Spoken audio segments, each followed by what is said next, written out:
Alors, troisième partie de cette vidéo. Donc, dans la première partie, nous avons vu... ça marche plus, ça marche plus. Faut que je le relance. Voilà, nous avons vu une petite Dora l'exploratrice tourner avec l'effet tournoyer, avec l'effet couleur, avec l'effet pixelisation, effet œil de poisson et effet mosaïque. Et donc là, nous avons vu d'autres effets dans la deuxième partie, des effets qui n'existent pas dans Scratch. Voilà, tous ces effets-là n'existent pas dans Scratch. Dans Scratch, il y en a deux autres qui existent, bien sûr, c'est l'effet fantôme et l'effet luminosité. Et là, voilà, troisième partie, nous allons voir comment mathématiquement faire pour... donc voilà, j'essaierai au fur et à mesure des vidéos de donner un petit peu des éléments mathématiques pour essayer de programmer ce genre d'effet. Alors pour l'instant, je ne vais pas pouvoir vous donner beaucoup d'explications parce que j'ai pas encore vu bien les équations qui me semblent. Alors je ne sais pas vraiment si les équations sont compliquées ou pas.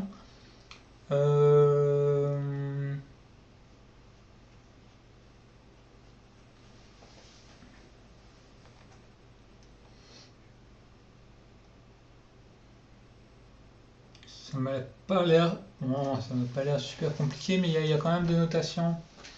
Faut bien comprendre les notations avant. Bon, tu vas voir, manifestement, il y a des transposés de matrice, je crois. On dirait.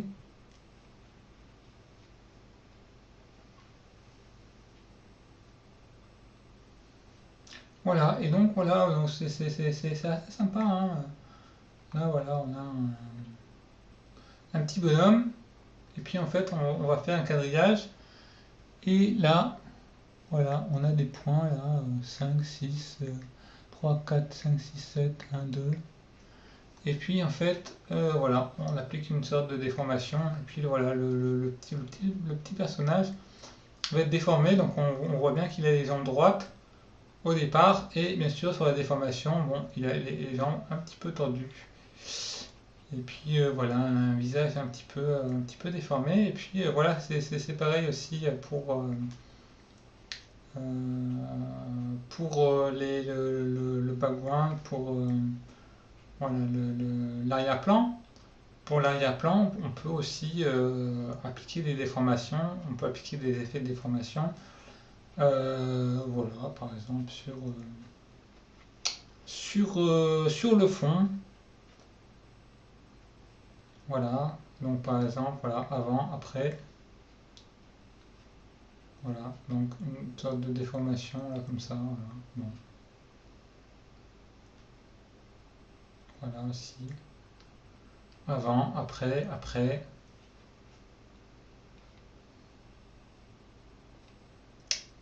Voilà. Donc après c'est des exemples. Donc voilà, donc ben, je vais essayer pour ce projet, je vais essayer de comprendre déjà les équations. Je vais un peu lire ce qu'il a marqué, et puis j'essaierai aussi de trouver d'autres sources qui parlent de déformation d'un maillage et de déformation d'image. Et ensuite, eh ben, on verra si on arrive à programmer ce genre d'effet. Alors j'ai vu aussi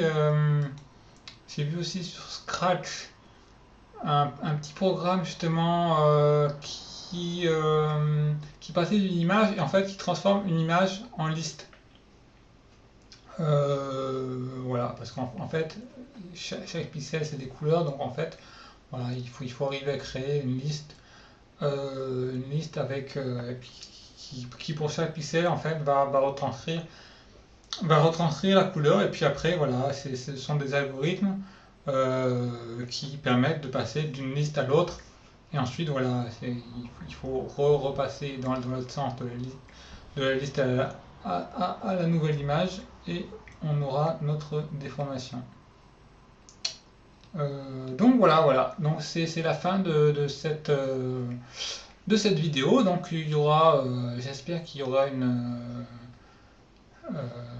quatrième partie sur effectivement comment on va faire en Scratch et puis euh, euh, d'expliquer un petit peu une vidéo pour expliquer un petit peu les équations et puis je vais voir voilà si je trouve aussi d'autres pages qui parlent de déformation d'image et voilà je vous ferai une petite vidéo pour vous récapituler ça. Voilà, alors surtout, voilà, si vous avez aimé les vidéos, eh ben, n'hésitez pas à les liker, n'hésitez pas à me mettre des commentaires et surtout voilà, à vous abonner parce que je réserve pour mes abonnés des surprises et des vidéos exclusives. Voilà, et à bientôt.